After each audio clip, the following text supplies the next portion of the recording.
ఏదైతే కావేరీ ఆ bus accident ఏదైతే ఉందో దాని గురించి అంటే గంటకో వార్త, కొత్త వార్త అయితే కనుక వస్తుందండి. దాని నిమిత్తం గంటకో మలుపులాగా గంటకో కొత్త వార్త అయితే వస్తుంది. ఏంటి అంతమంది చనిపోవడానికి, 19 మంది చనిపోవడానికి ఒక బెల్ట్ షాపే కారణం అంటే మీరు నమ్ముతారా? 19 మంది చనిపోవడానికి ఒక వైన్ షాపే కారణం అంటే, ఒక వైన్ షాప్ కారణం అంటే కనుక, అంటే రాత్రి అపరాత్రి తేడా లేకుండా, ఏంటి సమయం సందర్భం లేకుండా రాష్ట్రంలో యథేచ్ఛగా మద్యం ఎలాగైతే ఏరులై పారుతుందో అదే కారణమేమో ఈ సంఘటనకి అని అంటే మీరు ఎంతమంది నమ్ముతారు? నిజంగా అంటే కొన్ని వీడియోలు చూస్తూ ఉంటే నిజంగా ఒళ్ళు గగ్గురు పడుస్తున్నాయన్నమాట. అంటే ఒక తల్లి తన బిడ్డను అలా పట్టుకుని కాలిపోతుంటే, మొత్తం కాలిపోతా ఉంటే ఆ బిడ్డను మాత్రం పట్టుకుని అలాగే తనంతా కాలిపోయి తర్వాత ఆ బిడ్డ కూడా కాలిపోతా ఉంటే నా పిల్లని కాపాడండి కాపాడండి అన్న కేకలో అసలు అది ఎంత ఘోరమండి నిజంగా. కాబట్టి దీనికి అంతటికి కారణం ఒక దుర్మార్గుడు అంటే మీరు నమ్ముతారా? వాడు తాగిన ఆ తాగుడు వల్లే అంతమంది ప్రాణాలు పోయాయంటే మీరు నమ్ముతారా? కానీ నిజంగా చాలా దారుణమైన విషయం అండి. ఎలా అంటే ఈ కావేరీ బస్సు ఏదైతే ఉందో నిజంగానో అంటే వాళ్ళకి ఆడు క్రాస్ చేసింది 2:22 వాడిని క్రాస్ చేసింది బస్సు 2:39 అయితే కనుక పెట్రోల్ బంకులోకి వచ్చిన తర్వాత నిజంగా వీడియో ఫుటేజ్ రాకపోతే వేరేలా ఉండేమో వ్యవహారం. ఏదైతే పెట్రోల్ బంకులోకి వచ్చిన తర్వాత పెట్రోల్ బంకులో వాడు చేసిన హల్చల్ చూసారా? పెట్రోల్ బంకులో వాడు చేస్తున్న హల్చల్ చూసారా? నా వెనకాల ప్లే చేస్తాను అవసరమైతే కనుక. ఆడు ఆ బండిని కనీసం అంటే సింగిల్ హ్యాండ్తుంటే ఇలా తిప్పేసాడు, మొత్తం బండిని తిప్పేసి పెద్ద పెద్ద కేకలేసి నానా హంగామా సృష్టించాడు అక్కడ. కాబట్టి ఆ టైంలో అంటే ఉదాహరణకు మీకు మాట చెప్పాలి. ఎలా అంటే ఆడు తాగిన మద్యం కూడా చెప్తున్నారు ఇప్పుడు. సుమో బ్రాండ్ అంట. సుమో బ్రాండ్ అనే మద్యం 99 రూపాయలకి అందుబాటులో వస్తుంది. అది ఏం చేసాడు? ఎక్కడైతే రేణుకా ఎల్లమ్మ వైన్స్ ఏదైతే ఉందో ఆ రేణుకా ఎల్లమ్మ వైన్స్లో ఏంటి 7 గంటలకి, రాత్రి 7 గంటలకి ఒక 2 బాటిల్ తీసుకున్నాడు. ఆ 2 బాటిల్ తాగేశారు ఆడు. అలాగే వాడితో పాటు ఉన్నటువంటి ఎవరైతే అంటే శివశంకర్ అలాగే ఎర్రిస్వామి వీళ్ళిద్దరు 2 బాటిల్ తీసుకున్నారు, తాగేశారు. తాగేసిన తర్వాత మళ్ళా 8:30 మళ్ళా అదే రేణుకా ఎల్లమ్మ నుంచి మళ్ళా బాటిల్ తీసుకున్నారు, అది తాగేశారు.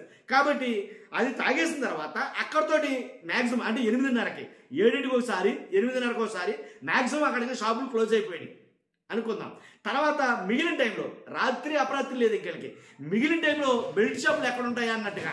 కాబట్టి వస్తున్న సమాచారం లెక్క ప్రకారం చూస్తే కనుక లక్ష్మీపురం బెల్ట్ షాపులో, లక్ష్మీపురంలోని ఓ బెల్ట్ షాపులో ఇలా మద్యం మరలా కొన్నట్టు, మరలా తాగినట్టు, అది తాగి హైవే మీదకి వచ్చినట్టు, హైవే మీదకి వచ్చిన తర్వాత ఏదైతే ఒక డివైడర్ ఉందో ఆ డివైడర్ను గుద్ది వాళ్ళు పడిపోవడం, గుద్దిన వెంటనే ఆన్ ది స్పాట్ ఏమో ఈ శివశంకర్ అన్నవాడు చనిపోయాడు. ఎవడైతే ఎర్రిస్వామి అన్న ఇంకొక అతను ఉన్నాడో ఆ కుర్రాడు వాడు ఏం చేశాడంటే అదే దెబ్బలతోటి అతను వెళ్ళిపోవడం జరిగింది. కాబట్టి 100% అర్ధరాత్రి వీళ్ళు చేసింది అంటే ఒకటండి, అంటే ఆడు తాగిన మద్యం వల్ల 19 మంది ప్రాణాలు కోల్పోయారు. ఇది నిజంగా చాలా దారుణమైనటువంటి సంఘటన. కాబట్టి ఏది ఏమైనా ఎలాంటి సంఘటనలు అదే బస్సులో ఏంటి తల్లి కూతుళ్ళు ఏంటి అలాగే చిన్నపిల్లలు ఇలాగ 19 మందికి 19 కథలు ఉన్నాయి, 19 జీవితాలు ఉన్నాయి. ఆ 19 జీవితాల కారణానికి ఈడు తాగిన మద్యమే అని అంటా ఉంటే నిజంగా అసలు ఎంత దారుణమైన పరిస్థితి అని అనిపిస్తుంది. నిజంగా ఎలాంటప్పుడు మొత్తం రాష్ట్రంలో ఉన్న బెల్ట్ షాపులన్నీ కూడా ప్రజలే స్వచ్ఛందంగా వెళ్ళి ముయించేయాలి. నన్ను అడిగితే ప్రజలే స్వచ్ఛందంగా, ప్రభుత్వం కూడా కాదు.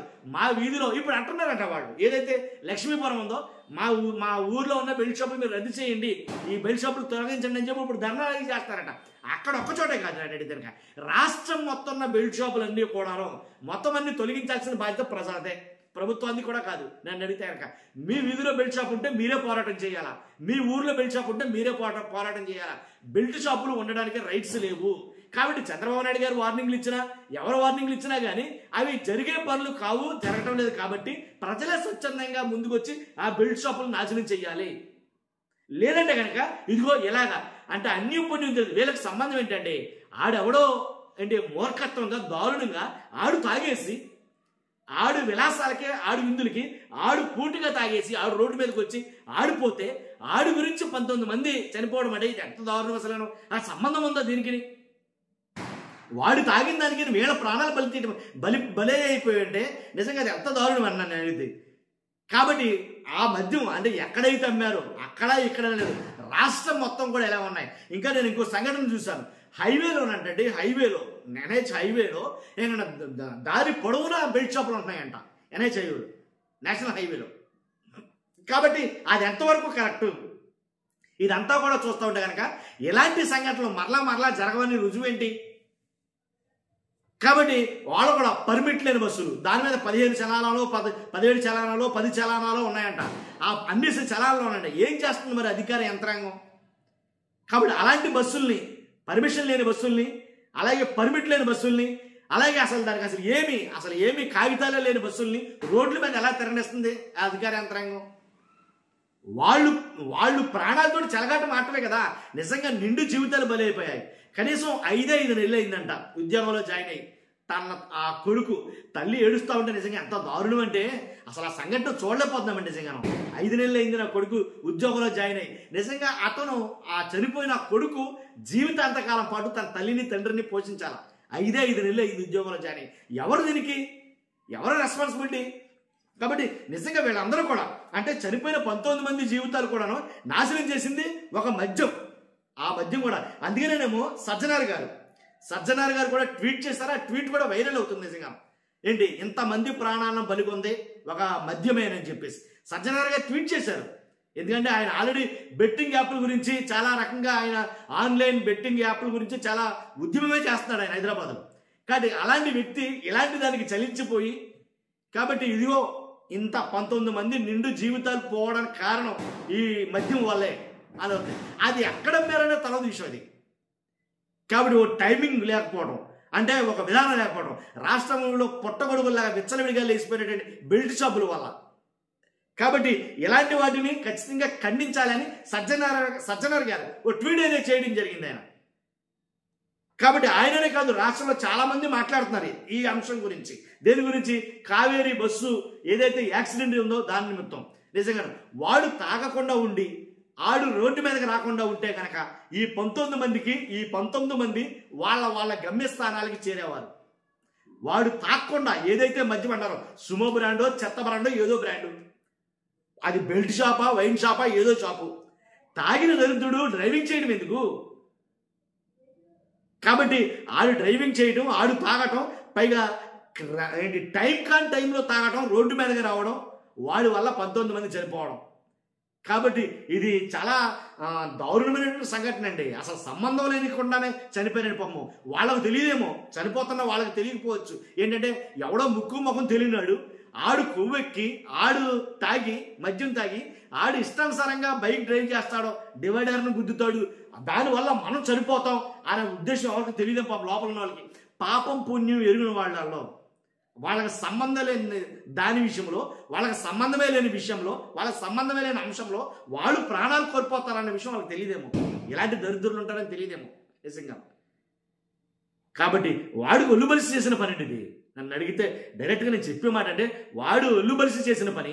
కానీ తప్పెవరిదండి? నేను మిమ్మల్ని అడుగుతున్నాను ఇప్పుడు ఈ అంశంలో, తప్పెవరిది? ఇప్పుడు మద్యం అమ్మినోడుదా? ఆ బెల్ట్ షాప్ అన్నారు ఆడిదా? లేకపోతే రేణుకా ఎల్లమ్మ వైన్ షాప్ వాడిదా? లేదా తాగినోడుదా? తాగి ఆడు ఒళ్ళు తిమ్మిడితోటి కొవ్వెక్కి ఆడు రోడ్డు మీదకి వచ్చి, ఆ రోడ్డు మీదకి వచ్చిన తర్వాత ఆడికి ఏదో జరిగింది, ఇంకా శాస్త్రి చనిపోయాడు. ఆ డివైడర్ని గుద్దో దేని గుద్దో చనిపోయాడు. చనిపోయిన తర్వాత ఆ బైకు రోడ్డు మీద ఉంటుంది చూడకుండా ఆ బస్సు డ్రైవర్ ఏదైతే గుద్దాడో ఆ బస్సు డ్రైవర్దా లేకపోతే లోపల ఉన్న వాళ్ళదా? అసలు ఎవరిదండి తప్పు? నిజంగా ఆ పాపం ఎవరిది? చిన్నపిల్లలు కూడా చనిపోయారు, పెళ్లికి కావాల్సిన వాళ్ళు ఉన్నారు, దాంట్లో కొత్తగా ఉద్యోగంలో చేరిన వాళ్ళు ఉన్నారు. కానీ వాళ్ళంతా చనిపోయారు. ఈ పాపం ఎవరిది? నేను అడుగుతున్నాను మిమ్మల్ని డైరెక్ట్గా. కాబట్టి ఏదేమైనా సరే చాలా చాలా చాలా బాధాకర విషయం. ఇప్పటికైనా ప్రభుత్వం ఒక్కసారి ఆలోచించి ఈ బెల్ట్ షాపుల పైన తగిన నిర్ణయం తీసుకుంటుందని ఆశిస్తున్నాను. మీరు కూడా మీ అభిప్రాయం కామెంట్ రూపంలో తెలియజేయండి. ఫస్ట్ అయితే లైక్ చేయండి. ఎలాంటి ఇన్ఫర్మేషన్ ఎక్కువ మందికి షేర్ అవ్వాలంటే మీ బాధ్యతగా లైక్ చేయండి. కొత్తగా మన ఛానల్స్తో పక్కాగా సబ్స్క్రైబ్ చేయండి. Thank you much.